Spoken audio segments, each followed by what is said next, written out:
ପିଲାମାନେ ଆସ ଆଜି ଆମେ କେତେକ ଯାନବାହନ ଗୁଡ଼ିକୁ ଜାଣିବା। ପ୍ରଥମେ ଆମେ ଜାଣିବା ଯାନବାହନର ଆବଶ୍ୟକ କ'ଣ। ଦୂର ସ୍ଥାନକୁ ସହଜ ଓ ସୁବିଧାରେ ଯିବା ଆସିବା କରିବା ପାଇଁ ଯାନବାହନ ଆବଶ୍ୟକ ହୋଇଥାଏ। ଜିନିଷପତ୍ର ନେବା ଆଣିବା କରିବା ପାଇଁ ଯାନବାହନ ଦରକାର ହୋଇଥାଏ। ଆସ କେତେ ଗୁଡ଼ିଏ ଯାନବାହନ ଗୁଡ଼ିକୁ ଜାଣିବା। ସାଇକେଲ, ସାଇକେଲ ତ ତୁମେ ସବୁବେଳେ ଦେଖୁଥିବ, ସେଥିରେ ଆମେ ସହଜରେ ଯାଇପାରୁ। ତାପରେ ଦେଖ ମୋଟର ସାଇକେଲ, ମୋଟର ସାଇକେଲରେ ଆମେ ମଧ୍ୟ ଶୀଘ୍ର ଯାଇକି ପହଞ୍ଚିପାରୁ। ଏବଂ ତାପରେ ଦେଖ ରିକ୍ସା, ରିକ୍ସାରେ ମଧ୍ୟ ଲୋକ ଯିବା ଆସିବା କରନ୍ତି ଏବଂ ଜିନିଷପତ୍ର ନେବା ଆଣିବା କରନ୍ତି। ତାପରେ ଦେଖ ଅଟୋ, ଅଟୋରେ ମଧ୍ୟ ଲୋକମାନେ ଯିବା ଆସିବା କରନ୍ତି ଏବଂ ଜିନିଷପତ୍ର ନେବା ଆଣିବା କରନ୍ତି।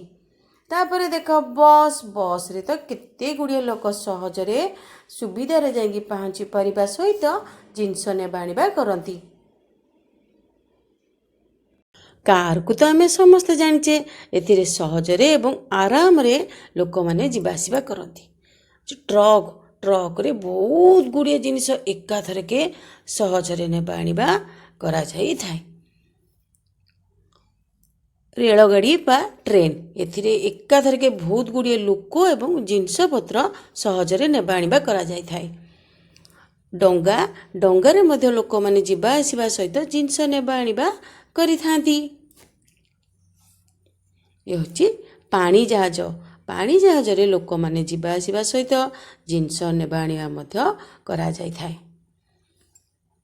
ତାପରେ ଦେଖ ଉଡ଼ାଜାହାଜ, ଉଡ଼ାଜାହାଜରେ ତ ଆମେ ବହୁତ ଶୀଘ୍ର ଆକାଶରେ ଉଡ଼ି ପଳାଇ ଯାଇଥାଉ। ତାପରେ ଦେଖ ହେଲିକପ୍ଟର, ହେଲିକପ୍ଟର ମଧ୍ୟ ବହୁତ ଶୀଘ୍ର ପହଞ୍ଚି ଯାଇଥାଏ। ଏ ହେଉଛି ରକେଟ୍, ରକେଟରେ କୃତ୍ରିମ ଉପଗ୍ରହମାନଙ୍କୁ ଅତି ସହଜରେ ମହାକାଶକୁ ପ୍ରେରଣ କରାଯାଇଥାଏ।